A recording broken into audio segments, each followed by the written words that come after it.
বাড়িতে যেদিন মাছ মাংস থাকে না, মানে ওই মাছ মাংস ডিম কোনোটাই খেতে ইচ্ছে করে না, তখন এই রেসিপিটি রান্না করে নিই। রেসিপিটি এতটাই টেস্টি যে এক পদেই খাওয়া হয়ে যাবে। আচ্ছা, তো রেসিপিটির জন্য কাঁচা কলা, আলু প্রেসার কুকারে 2টি সিটি দিয়ে নিয়েছি। এরপরে সেদ্ধ কাঁচা কলা, আলুর খোসা ছাড়িয়ে ভালোভাবে ম্যাশ করে নুন, চিনি, হলুদ গুঁড়ো, লঙ্কা গুঁড়ো, আদা কাঁচা লঙ্কার পেস্ট, চালের গুঁড়ো, সামান্য পরিমাণে গরম মশলার গুঁড়ো দিয়ে ভালোভাবে মাখিয়ে নেওয়ার পর গোল এবং চ্যাপ্টা শেপের কোফতাগুলো বানিয়ে নিয়েছি। আচ্ছা, তেল গরম করে মিডিয়াম ফ্লেমে কোফতাগুলো লালচে কালার করে ভেজে নেওয়ার পর একটি প্লেটে তুলে রাখবো। এখন কোফতা ভাজা তেলে 2টো শুকনো লঙ্কা, গোটা জিরে, গরম মশলার ফোড়ন দেওয়ার পর আদা কাঁচা লঙ্কার পেস্ট, হলুদ গুঁড়ো, লঙ্কা গুঁড়ো, জিরে গুঁড়ো, ধনে গুঁড়ো অল্প জল দিয়ে ভালোভাবে মিশিয়ে নেওয়ার পর ঢেলে দেব।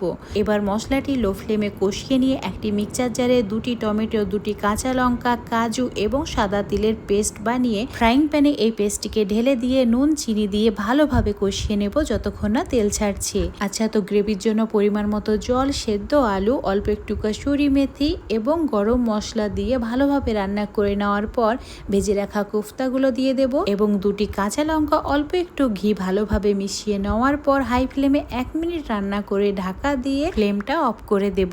আচ্ছা, তো লাঞ্চ অথবা ডিনার গরম ভাতে রেসিপিটি থাকলে আর কিছুই লাগবে না। তো রেসিপিটি ফলো করে বানালে খেয়ে কেমন লেগেছে কমেন্ট করে জানাবে।